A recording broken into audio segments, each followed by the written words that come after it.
পর আমাদের একটা গোপন খবর আসে। এই গোপন খবরের ভিত্তিতে আমাদের পিএসসি অফিসার এবং আমাদের পিএসসি কমিশনার সাহেব রেড করলো অবর্ণনগরে। রেড করার পরে নাম হল রাজনা বেগম নামে মহিলা বাড়িতে এই টোটাল 42টা স্টিক পাওয়া গেছে, যেগুলো একটা টিমের 24টা আছে, আর 47 ককসেপ পাওয়া গেছে, যেগুলি কোরিয়ান ফসফেট এবং ট্যাবলেটামানোল, দুটো নার্কোটিক্স আছে, এটার মধ্যে ড্রাগস আছে। এগুলো আমরা সিজ করে নিয়ে এলাম।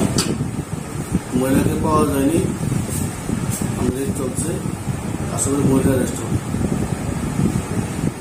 কখন নাগাদ স্যার ঘটনাটা? তো সন্ধ্যা 8:30 দিকে।